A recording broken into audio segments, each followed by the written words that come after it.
Hello and welcome to Cricbuzz Comm Box. I'm Gaurav Kapur, with me Parthiv Patel. Australia regretting their decision of not playing Jason Behrendorff in the second game because he's come back in this game today, picked and showing why he was so good in the first game. He bowled his 3 overs in the power play for just 5 runs, picking up the 1 wicket, but more importantly, bowling 15 dot balls in the power play. 15 dot balls in the power play, Parthiv. I mean, you should weigh him in gold. So though. Yeah, absolutely. I think 15 balls of power, dot balls in power play is huge. I mean, when someone who actually gives, bowls 10 or 12 dot balls in their quota of 4 overs, we say is bowled really well. Here we're talking about 15 dot balls in power play. Yes, there was help in the wicket. It was swinging, which which was swinging in first game also. Yeah. He has that ability of swinging the ball, which we've seen, and with his height, he gets that extra bounce. And today also, it was no difference. He was hitting those areas really well, and hence the 15 dot balls and the wicket and the maiden over. Yeah, the good news, of course, another piece of good news for Australia is that the Indian opener in form in the previous 2 games, Yashasvi Jaiswal, got that 23 ball 50 in the previous T20I. They managed to get him early, which was a big blow, and that resulted in India having just a 43-run power play. Yeah, it was. I think it was unlike Yashasvi Jaiswal, what we've seen him play in first 2 games, where he was not trying to hit the ball too hard. He was just staying into position. Here, he stepped out and trying to play a very, very big shot, which, usually we talked about that, holding on to that shape, which he didn't, and it was swinging. So that's the reason why probably he got out. But yeah, I think, you got to give credit to the Australian bowlers here. There was some help in the wicket and they were hitting the areas nicely. They were not giving anything to Indian batters. Ishan Kishan, once again, something which we've been talking about, it needs to start going from the ball go. And then again, 4 dot balls and getting out on 5th ball, it puts a lot of pressure on the non-strikers. Well, it puts pressure on everybody, but nobody puts pressure on Surya. Because Surya comes in, whether it's 20 for 2 or 200 for 2, it is service as per usual from Suryakumar Yadav, the #1 T20 batter in the world. He came in and he showed with those 2 sixes, scoops over fine leg. Nathan Ellis, I think it was off, who's looking at him and going, what? I think you hit it there. Yeah, I mean, that was probably not smart bowling in terms of where you are bowling, which batsman you are bowling to.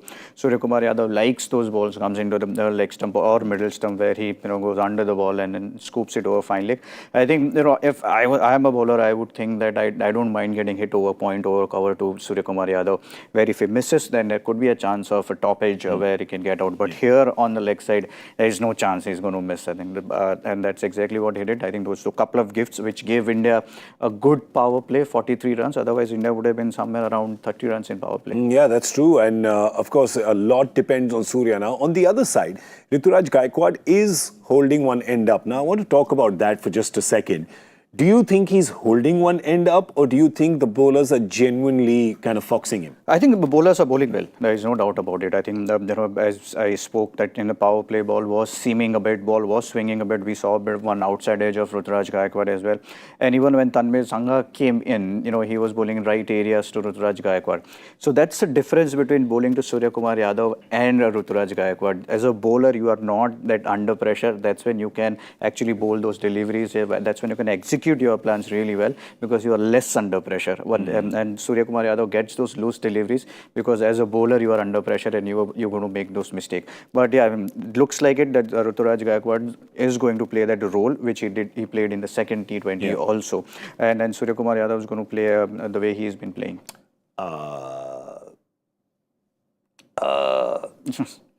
Can you guess why I'm going? Suryakumar Yadav got out? Yep. Yeah, it looks like it. Yeah. We've taken that wicket, haven't we? It's the Comm Box curse that has taken that wicket.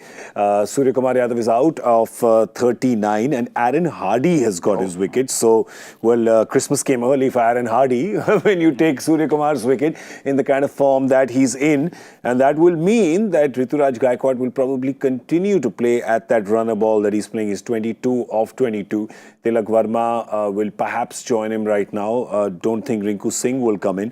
Tilak Verma will join him. But let's have a quick look at also, right after this, we'll have a look at what the bowlers have done at the halfway stage. And the story has, of course, been the Jason Behrendorff story. He's only got 1 over left, but he's bowled his 3 overs for just 5 runs. And if I'm to just look down that bowling card, they'll obviously, Matthew Wade will be looking at the other bowlers and saying, all right, guys, I need you to pitch in as well, because Sanga's 2 have gone for 19, Ellis the same, and Kane Richardson's 2 for 21. So, you know, he's got the pressure on from one end, Berendorf, but they're letting it go. But I guess these will probably look a little better in the next few overs. Yeah, and you have to talk. We have to talk about number 6 bowler as well. You know, they will have to get in Marcus Stoinis at some stage. You know, obviously, Aaron Hardy is not your frontline 5th bowler, so you need to get Marcus Stoinis' 2 overs as well. But having said that, say, Australia has been a bit wavered. As I said, there was a bit of help, but we saw a couple of boundaries of wides and byes also.